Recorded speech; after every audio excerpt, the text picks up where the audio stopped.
Okay. So, now what I'd like you to do is look around the room and five beige things. And look back at me after you've seen them.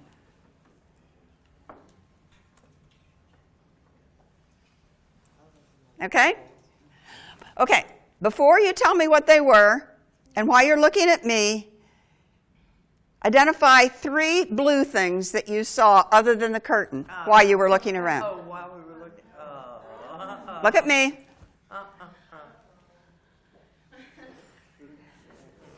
Can't do it, huh?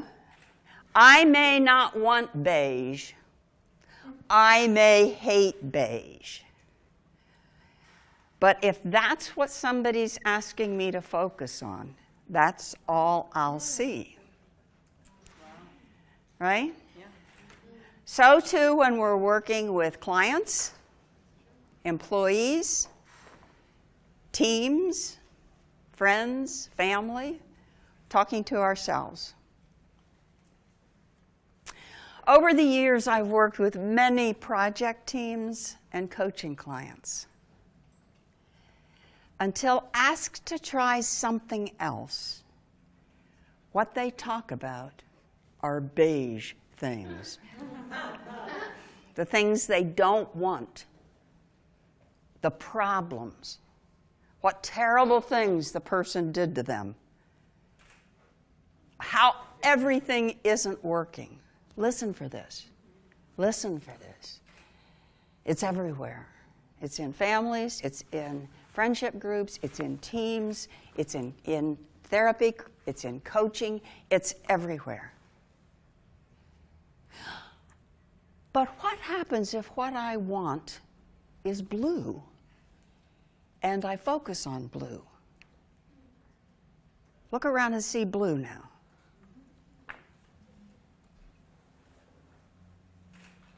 If I focus on blue, I'll see more and more blue. And that's what I want.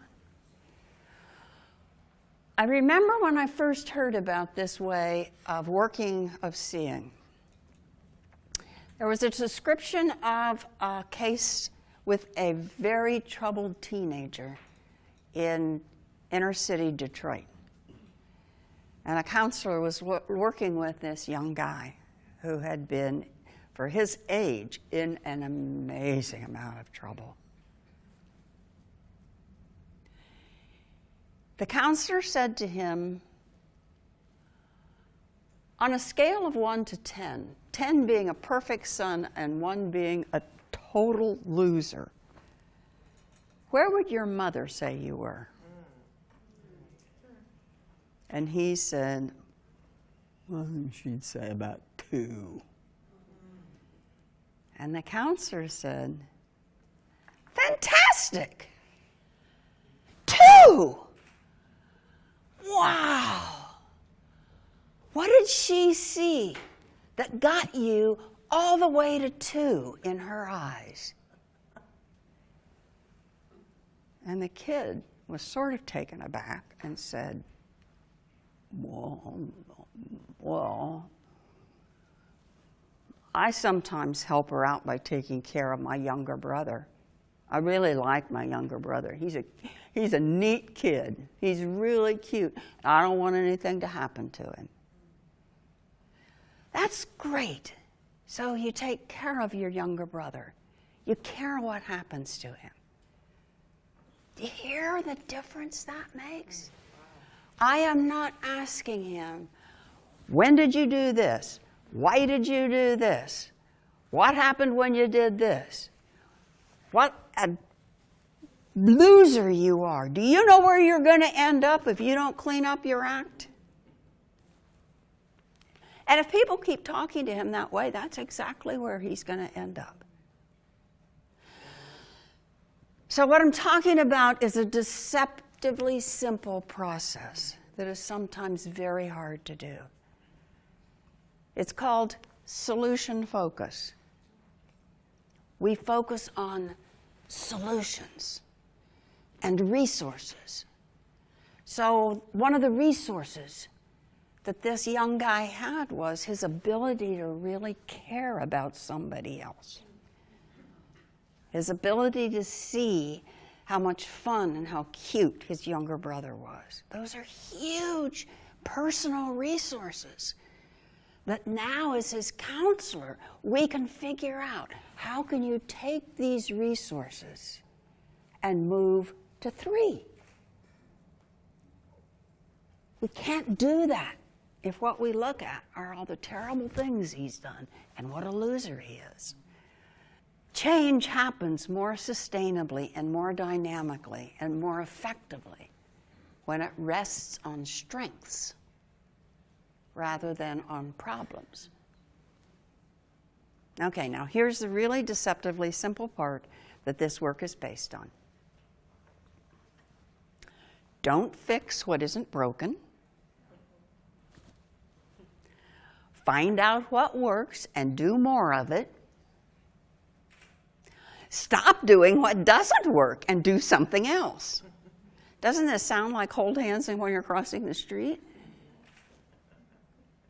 And here are some fundamental assumptions underlying a solution approach. Change is happening all the time. Nothing is static. There are things changing all the time. Our job is to identify and amplify the useful change. What happened that was good? In a project team, what have you done that's gone really well? How did you do that? What resources are there? A detailed understanding of the problem usually doesn't help in finding the solution. Duh. Focusing on the solution helps get to the solution.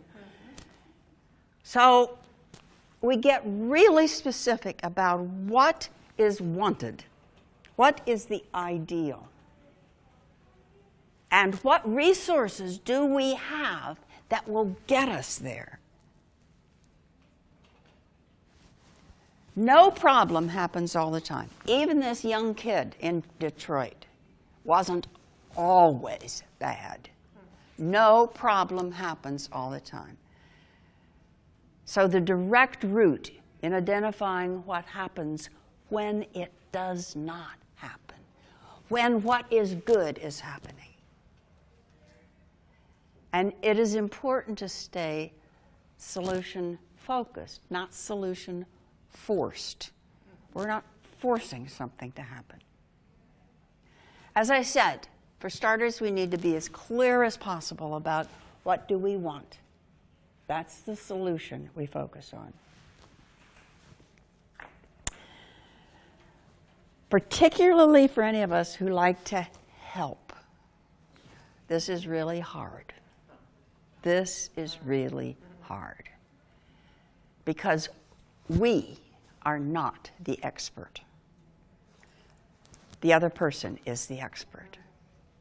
We're not using our carefully developed insight to identify what's really going on here, but rather they're using their observation of what's happening that's working and what is going well.